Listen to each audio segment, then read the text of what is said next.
In 1994, 3 young men were convicted of a grisly murder. But then the questions began. Hello viewers, in this video, I will tell the story of West Memphis Three. On May 5, 1993, 3 young boys from West Memphis, Arkansas left their homes for a bike ride. The next day, their bodies were found in a secluded wooded area known as Robin Hood Hills. Steve Branch, Christopher Byers, and Michael Moore were second graders at Weaver Elementary School. The boys had been stripped naked, hogtied with their own shoelaces, viciously beaten, and left in a muddy creek to die. After a month of investigating, Arkansas authorities made no arrests, under mounting pressure from an outraged community. The focus turned to 3 local teens. They were known for wearing black and listening to heavy metal. Jason Baldwin, 16, Jessie Misskelley, 17, and Damien Echols, 18, were ultimately convicted in 1994. Baldwin and Misskelley were sentenced to life in prison. Echols, who had been tried as an adult, was sentenced to death. Friends, many of you watch my videos, but do not subscribe channel. Only 0.6% people subscribe channel. So, what are you waiting? Subscribe channel now. But questions about the investigation and the convictions began immediately. Echols, the suspected ringleader, had a history of psychiatric problems and violent outbursts, which was apparently the only reason investigators targeted him. In this Bible Belt community, there was speculation that the killers may have been part of a satanic cult, and Echols had expressed interest in the occult and in the pagan nature religion called Wicca, sometimes associated with witchcraft. All of the evidence against the young men was circumstantial. No DNA from the suspects was found at the crime scene or on the children. But police finally got a confession from Misskelley. Misskelley's attorney said his client was mentally slow and had been manipulated into confessing, simply telling investigators what they wanted to hear. A local woman who claimed she heard Echols bragging about the murders later recanted her story. The case began to attract interest far beyond Arkansas, and in 1996, HBO filmmakers Joe Berlinger and Bruce Sinofsky released Paradise Lost: The Child Murders at Robin Hood Hills.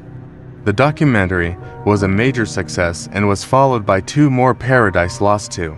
These people would have gotten away with murdering me if it would not have been for what you guys did. He watched 18-year-old Damien Echols and 16-year-old Jason Baldwin brutalize the children as part of a cult ritual. Revelations and Paradise Lost 3 Purgatory. Although many in West Memphis were quick to target the 3 outcasts as killers, many on the outside believed they had been convicted on false evidence and lies. With the release of the first Paradise Lost in 1996, the story grabbed the attention of the general population and caused a public outcry of justice. For the 3 teens, there was widespread criticism of the manner in which the criminal investigation was handled. There were multiple errors at the crime scene alone. The bodies had been removed from before the coroner arrived. To determine the state of rigor mortis, the coroner wasn't brought in until 2 hours after the bodies were discovered, which meant they had been exposed to sunlight and insects. Furthermore, Misskelley's former attorney Dan Stidham called the coroner's investigation extremely substandard. Some physical evidence was stored in paper sacks obtained from a supermarket, instead of containers with known origin. During the production of the first Paradise Lost feature, John Mark Byers, adoptive father of victim Christopher Byers, gave a knife to cameraman Doug Cooper, who handed it to the documentary crew. Documentary filmmakers Joe Berlinger and Bruce Sinofsky returned to New York only to discover that the knife had blood on it. They sent it to the West Memphis Police Department, and the knife underwent DNA analysis, which determined that the DNA matched Chris and John's blood type. Questions arose about how the knife could have contained 2 of the victims' blood, and whether the finding introduced reasonable doubt as to the convicted trio's guilt. In Paradise Lost 2, a forensic scientist, Brent Hervey, concluded that human bite marks could have been left on one of the victims. The potential bite marks were noticed in photographs. Years after the trials, and were not inspected until years after the murders. The state eventually determined that there were no bite marks. Yet further examination resolved that if the marks were in fact bite marks, they didn't match any of the convicted men's teeth. Celebrities including Johnny Depp, Eddie Vedder, and the Dixie Chicks joined the cause to free the men. Now called the West Memphis Three, Amy Berg made a documentary on the case titled West of Memphis. In 2007, the case was reopened to the discovery of new forensic evidence. There was a new statute that permitted post-conviction testing of DNA evidence, which led Echols to file a petition. Echols' lawyer stated that the new DNA evidence proved his client was not at the scene. Other DNA from the crime scene was tested and none matched Echols, Baldwin, or Misskelley.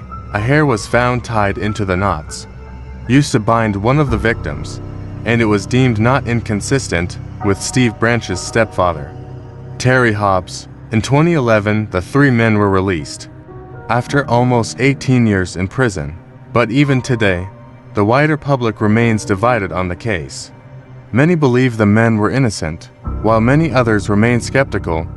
There are claims that the many documentaries cherry-picked information, leaving out the most damning. Complicating the story, the men used an unusual legal strategy to escape prison called the Alford plea. In an Alford plea, the defendant asserts he is innocent, but admits the state has enough evidence to convict him. So, while they are free, the West Memphis Three are still legally guilty. So now for the burning question. Where are the West Memphis Three now? Viewers, like previous cases, this case also remained unsolved, and police did not find the killer. Friends, what you can say about their horrible death scene? Who killed them? Please tell me in the comment box. Friends, if you like this story, please like this video and subscribe my channel for more amazing horrible real stories. And do not forget to press the bell icon. Take care of yourself, and I meet you in a new video.